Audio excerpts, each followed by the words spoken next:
আগামী 20 সেপ্টেম্বর আপনার যে কর্মসূচি, কি কর্মসূচি আছে যদি বলেন, এটা কি কি দাবি দেওয়া নিয়ে করছেন আপনারা?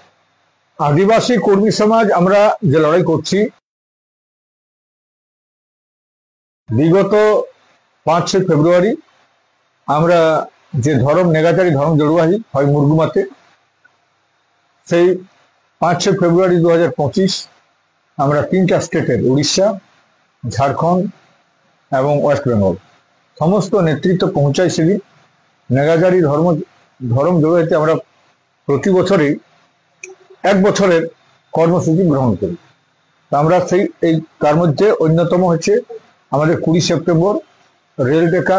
আমাদের দাবি হচ্ছে কুর্মী জাতিকে আদিবাসী তালিকায় তালিকাভুক্ত করা, এসটি তালিকায় তালিকাভুক্ত করা এবং কুর্মালী ভাষাকে ভারতবর্ষের 5ম তফসিলভুক্ত করা এবং আমাদের যে ধর্ম নেগাচারী সারনা ধর্ম, এই ধর্মের কোড চালু করা।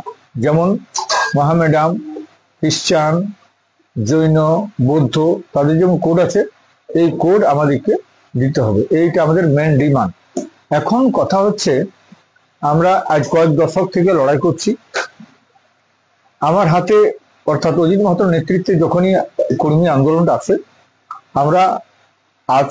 আমি বলবো এটা স্বচ্ছতার সঙ্গে মানুষের কাছে আমরা আদিবাসী কর্মী সমাজের আন্দোলনটা পাঠাতে দিতে পারিছি এবং কর্মী জাতি কি এই বিষয়টাও কিন্তু আমরা জানাতে পারিছি। তো আজ আমরা এই ডাকটার জন্যে আমার উড়িষ্যা, আমাদের ঝাড়খণ্ড এবং ওয়েস্ট বেঙ্গল 3টা স্টেটে একসঙ্গে আমরা 100 জায়গাতে রেল টেকা করছি। সরকার কাছে আমাদের দাবিটা টোটাল গোচরীভূত করার জন্য। কারণ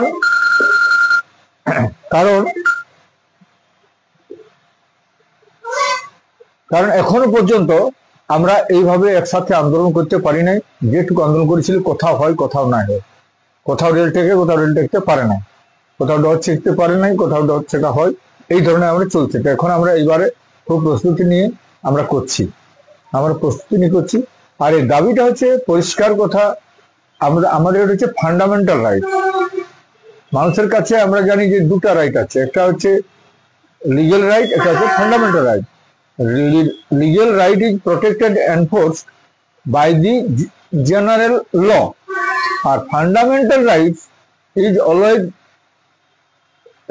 protected and guaranteed by the constitution. আজকে যারা আমাদেরকে আমাদের দাবিটা, আমরা যে কর্মী জাতিরা সোচ্চার হয়েছে এই দাবির প্রতি, তারাকে এই দাবিটা না মানার জন্য তারা বিভিন্নভাবে ষড়যন্ত্র করে পুলিশকে হ্যারাসমেন্ট করার চেষ্টা করছে। কিন্তু পৃথিবীতে আমরা দেখেছি, ভারতবর্ষেও দেখছি আমরা, আজকে 6 মাস ধরে ওরা বসে রইল কৃষকরা পাঞ্জাবে, এবং সেটা অলরেডি সংবিধানে পাস হয়ে গিয়েছিল, সেটা ক্যান্সেল করতে হলো। তো মানুষ অনেক কিছু আন্দোলনের মাধ্যমে করতে পারে। তা আমার সরকার কাছে নিবেদন, আমরা 2 মাস 3 মাস আগে জানাবার পরে আমাদেরকে এত ইগনোর করা হচ্ছে কেন? আমি জানাইছি আমাদের রাষ্ট্রপতিকে, প্রধানমন্ত্রীকে, স্বরাষ্ট্র দপ্তরকে, আমাদের জানাইছি আমরা RGI-কে, আমরা জানাইছি চিফ জাস্টিসকে, আমরা রেল দপ্তরকে, এটা কেন্দ্রে। আর তেমনি 3টা স্টেটের হেড রাখে, অর্থাৎ মুখ্যমন্ত্রীকে আমরা জানাইছি। আর উত্তর পূর্ব দক্ষিণ পূর্ব রেলওয়ে এদেরকেও জানানো হয়েছে।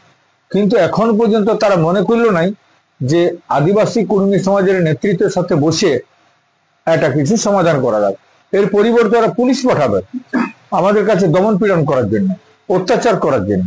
তো এটা পরিষ্কার কথা, কোনো অত্যাচার দমন পীড়নেই কিন্তু ডেমোক্রেটিক আন্দোলন বসে থাকে নাই, কোথাও শেষ হয়ে যায় নাই। সেই আন্দোলন কিন্তু থাকবে। এটা আমরা যে আন্দোলন করছি, আমার মনে হচ্ছে যারা আমাদেরকে কিচ্ছু করতে পারবে না। আমরা আমাদের লড়াই জারি রেখেছি।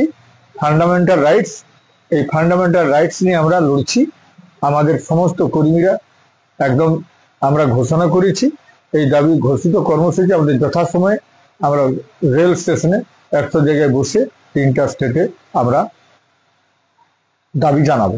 আপনার যে দাবি রয়েছে যে এসটি মানে কর্মীকে যারা আছে এদেরকে এসটি তালিকা করতে হবে, এবং এই দাবি তো দীর্ঘদিনের রয়েছে, এই নিয়ে আপনার একাধিকবার রেলটেক আন্দোলন করেছেন। কি মনে হয় এখানে রাজ্য সরকার বা কেন্দ্র সরকারের কি ভূমিকা রয়েছে?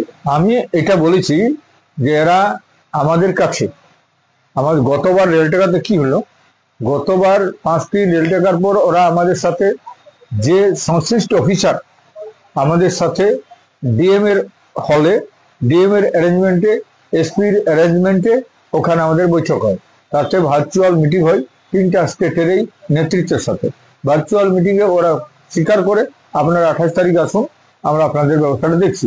ওখানে বলার পরেও ওরা বলেছিল 1.5 মাসের মধ্যে আপনাদের সমস্ত কাগজপত্র এখান থেকে পাঠাবে। কিন্তু আজও পর্যন্ত যে কমেন্ট জাস্টিফিকেশন, মূল বিষয়টা এখানে পড়েছে কমেন্ট জাস্টিফিকেশন। কারণ এই সরকার যখন এখান থেকে পাঠায় 18/5/2017 ক্যাবিনেট রেজুলেশন করে, এবং সিআরআই কালচারাল রিসার্চ ইনস্টিটিউট আমাদের কি কি ক্রাইটেরিয়া আছে এবং আমাদের ভাষা ধর্ম সংস্কৃতি আছে কি নাই সেটা সমস্ত কিছু পাঠায়, ক্যাবিনেট রেজুলেশন করে সিআরআই দপ্তর থেকে সব কিছু পাঠায়। পরবর্তীকালে ওখান থেকে আবার 29শে সেপ্টেম্বর ফেরত করে এই বলে যে আপনাদের যে প্রপোজাল কর্মী জাতিকে এসটি করতে হবে, এই প্রপোজাল আমরা মানছি না, তবে ফার্দার কমেন্ট জাস্টিফিকেশন যদি থাকে আপনারা পাঠান। কিন্তু ফার্দার কমেন্ট জাস্টিফিকেশন আজও পর্যন্ত পাঠালো না। তারপরে কিন্তু ডট চেকা, রেল টেকা, ডিগ্রিটা এত কিছু কলকাতা, দিল্লি, কলকাতা আমরা মিটিং সভা করেছি, কিন্তু আজও পর্যন্ত সরকার এই বিষয়টাকে আমাদেরকে তুচ্ছতাচ্ছিল্য করছে, আমাদের দমন করার চেষ্টা করছে ওরা। কিন্তু আমাদের এই যে ফান্ডামেন্টাল রাইটস, মৌলিক অধিকার, এটা আমরা এখনো পাই নাই। তা মৌলিক অধিকারের জন্য লড়াই করব, এবং সরকার যতই চেষ্টা করুক, যতই দমন করার চেষ্টা করুক, যতই পুলিশ মোতায়েন করুক, কিন্তু আমরা যে ফান্ডামেন্টাল রাইটস, ওরা একটা জায়গাতে চিঠি করেছিল এসপি সাহেব যে আপনি অন্যের অধিকারে হস্তক্ষেপ করতে পারেন নাই। তা আমাদের দাবির প্রতি আপনাদের সহানুভূতি কেন নাই? আমরা যে এত চিঠি দিয়েছি, চিঠির পরে আপনারা কেন জানান নাই, কেন সিটিং এর অ্যারেঞ্জমেন্ট করতে পারলেন নাই? এটাও তো আমাদের ফান্ডামেন্টাল রাইট। ভারতবর্ষের সংবিধানে প্রিমিল পরিষ্কার লেখা আছে, প্রিমিল অফ ইন্ডিয়ান কনস্টিটিউশন, তাতে বলেছে how to secure to all its citizen justice, social, economic, political, liberty of thought, expression, belief, faith and worship, পরিষ্কার লেখা আছে। তো আপনারা ফেল করছেন, তো ইউ আর ভায়োলেটিং। আমরা কোনো ভায়োলেট করি নাই, আমরা কারো হস্তক্ষেপ করতে জানি। আমি সমস্ত জাতি, আমি বলেছি শুধু কুর্মী নয়, প্রত্যেকটা জাতি, ওরাং, সাঁওতাল, মুন্ডা, ওরাং, হো, খেড়িয়া, সবর, প্রত্যেকটা জাতিসত্তা আছে। রাজুয়ার, ভূঁইয়া, ঘাটোয়াল, বাউরি, আমাদের সহিস, প্রত্যেকটা জাতির কিন্তু আছে নিজস্ব জাতিসত্তা। আমরা সমস্ত জাতিসত্তা লড়াইকেই আমরা সমর্থন জানাই, এবং সবাইকে বলেছি আপনারা আমাদেরকেও সমর্থন করুন। আর অজিত মাহাতো যেখানে যাওয়ার দরকার আমি তাদের সাথে যাব এবং এই লড়াই সামিল হবো। তাই জাতিসত্তার লড়াই হচ্ছে সবার বড়, কারণ একটা জাতি পরিচয়ের দাবিটাই এরা খতম করছে। আমি যে এখানে সিটিজেন, সেটাই তো আমাদেরকে এরা দিচ্ছে নাই, আমার পরিচয়টাই নাই। তাই আমরা এই দাবি নিয়ে লড়াই করছি। এই লড়াই আমরা জয়ী হবই, আজ হই কাল। আপনাদের সমাজ থেকে তো একাধিকবার জেলা থেকে এমএলএ এমপিরা হয়েছেন, তারা কি আপনাদের আমি আপনার চ্যানেলের মাধ্যমে আবার একটা রিকোয়েস্ট করতে চাই, যত আমাদের কর্মী নেতা আছে, বিজেপিতে কর্মী নেতা আছে, টিএমসিতে কর্মী নেতা আছে, কংগ্রেসে কর্মী নেতা আছে, আমাদের বিভিন্ন রাজনৈতিক দলের আছে, ওরা পরিষ্কার কথা, রাজনৈতিক দলের আজ্ঞাবাহী হয়ে রাজনৈতিক দলের নির্দেশ পালন করতে ওরা ব্যস্ত থাকে। আমাদের এই বিষয়টা, আমার জাতিসত্তার বিষয়টা, আমার জাতি, যেখানে রাতের পরে আমি যে সন্ধ্যার পরে আমি ঘর যাব, সেখানে যে একটা আমার ঘর আছে, সেখানে আমার বাল বাচ্চা আছে, সব আছে, তেমনি আমার একটা নিজস্ব জাতি আছে। সেই জাতির জাতিসত্তাকে বাঁচাবার জন্য কি দরকার, এরা আজও পর্যন্ত সেইভাবে ওপেন হার্টেড আজ পর্যন্ত এরা স্বীকার করে নাই। কিন্তু এইবারে দেখছি আমাদের অনেকাংশে কর্মী নেতারা সেইখানে ঝাড়খণ্ডে কিন্তু ওরা আমাদের অংশগ্রহণ করতে যাচ্ছে। তার কি কথা মনে হচ্ছে কর্মীদের যে সমাজ যারা রয়েছেন, তারা কি এই সময়টা এখন একত্রিত নেই বলে কি আপনার দাবি দেওয়া এখন পূরণ হচ্ছে না? না, আমি তো পরিষ্কার কথা না, আমি ডাক দিয়েছি, আবার গত নির্বাচনে ডাক দিয়েছিলাম যে পরিষ্কার কথা, আমাদের সমস্ত নেতৃত্ব বিভিন্ন রাজনৈতিক দলের, আমরা কোনো রাজনৈতিক ব্যানারে না যাই, সমস্ত ব্যানার ত্যাগ করে আমরা 2 বছরের জন্য যদি একমাত্র শপথ করি যে আমরা পর্যন্ত আমরা কোনো রাজনীতি করবো না, আর বেশি দেরি নাই।